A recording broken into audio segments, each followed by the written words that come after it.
chef started off by sprinkling onto your tables. In this video, I'm trying 4 of the most iconic foods in Chicago. I only have one day to find out. Is Chicago actually a must-visit food destination? And at the end, we'll rank them and decide if the food alone makes Chicago worth visiting. First up, the Chicago dog. We're at Devil Dogs on Rush Street, trying the classic Chicago-style dog.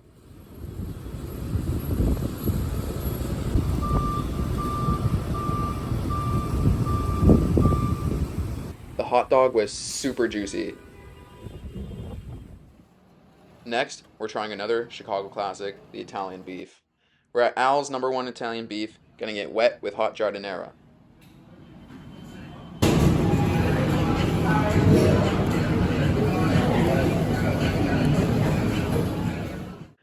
I loved how the jus soaked into the bread. And finally, we have what Chicago might be most famous for, deep dish. We're at Malnati's, trying their classic cheese deep dish. Everyone wants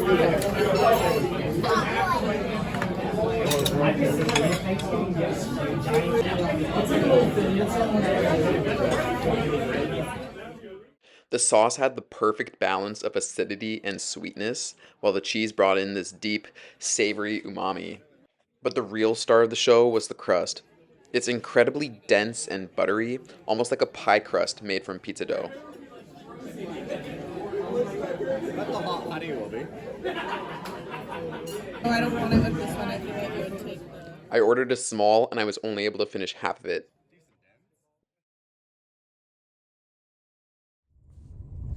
So we're going to a 3 Michelin star restaurant. It's one of only 14 Michelin star restaurants in the United States.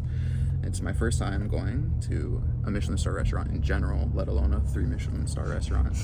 And I'm feeling very grateful right now, so.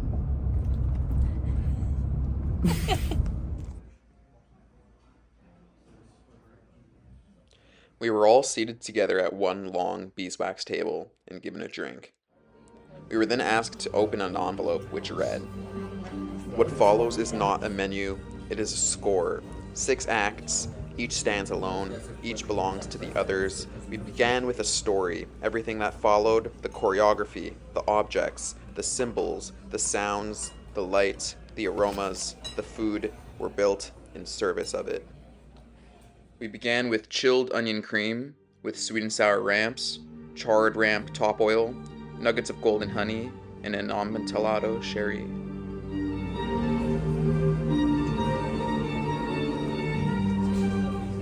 Now I had no clue what half this stuff on the menu even was, let alone be able to pronounce it, so forgive me. But next up we have a Régie Ova Ocetra caviar with 2-month aged Délice de Bourgogne, French chamomile honey, and a white pepper tuile.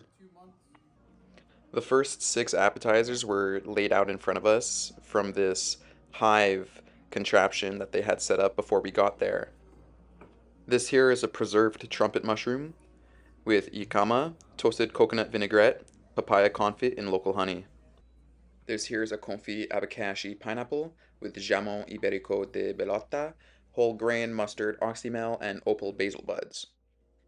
We were told to use tweezers to fold it and eat it in one bite. As you'll see, every single meal here had different utensils and different plates and different sounds and different settings for each dish. And then one bite it. This looks simple, but it may have been my favorite dish. It was an alpine sorrel leaf and frascura blooms with honey and propolis droplets. An explosion of vibrant flavor, perfectly balancing sweet, sour, and fresh mint. We are getting ready to take you on a different act of this evening. But before we do so, I'd like to offer something sweet for you all to enjoy. This is wax mango with Atolfo honey mango and organic beeswax. After our hive-themed appetizer, we were moved into the kitchen, where their next meal was named Fear Factor. What we do differently. It was paired with a drink made from Akashi Japanese whiskey, plum, sakura, and sudachi. The meal was a duck leg sukune, salted plums, and juniper branch aroma.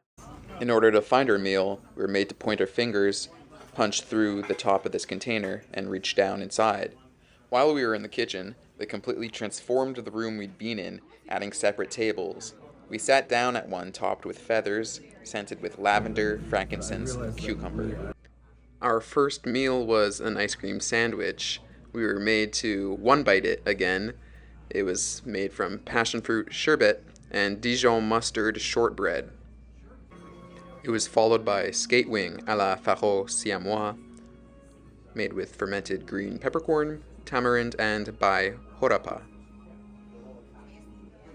This is a boucanet of pork belly, made with chien gratin, rhum agricole, and charred sugarcane. This here, in the shape of an ice cream cone, is a roasted peanut sponge with massaman curry on the inside.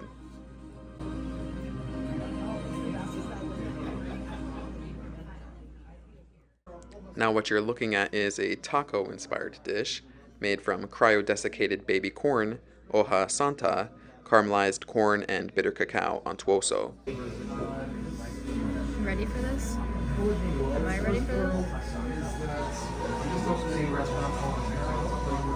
Freeze-dried corn.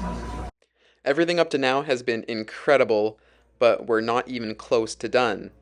I'd say we're moving on to our final act, though.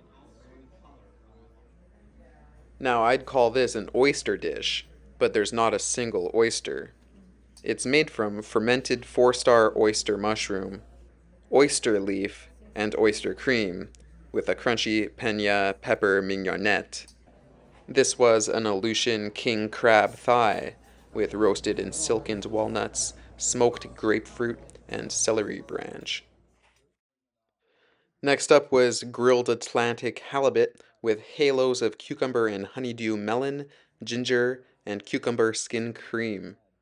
Not skin cream, but the cream of the cucumber skin.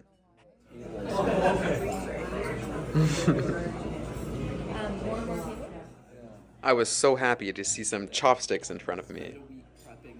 This is golden silk melon, perfumed with a saffron mussel tea. What you're looking at is a 14-day aged white Pekin duck with Szechuan peppercorns, a rhubarb rouennaise sauce, and pyrolyzed parsnip.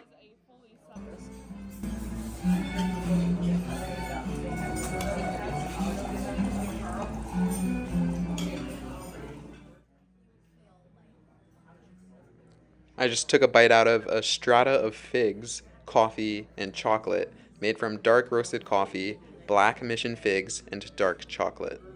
Our last hearty bite was a 7X ranch beef ribeye with a broccoli crown, cane, core, sesame, and soy sauce. And I'm going to finish this off with a reduction, black garlic and soy, adding a bit of richness. For the next dish, I'm going to let you hear the server describe it for yourself. It's going to smell extremely spicy, but actually we've removed all the capsaicin from those peppers, leaving just the exotic fruits flavors to pair with what's in front of you. Inside that coupe glace is carbonized watermelon, meaning that we burned the outside, leaving just the inside very smoky. Then took the rind, pickled that for some texture. The leftover juice was turned into a watermelon balsamic. Sumac and black volcanic sea salt to top this off. Take the lid off. Every bite of watermelon you have, I recommend you take a sip of the soda as well. Every single dish we were served tonight was explained in extreme detail. This is the carbonized red watermelon flesh with jellied black lime, sumac-infused avocado oil, and paired with a Fresno chili lime tonic. We made it to the end. It is time for dessert. This dessert is titled Paint.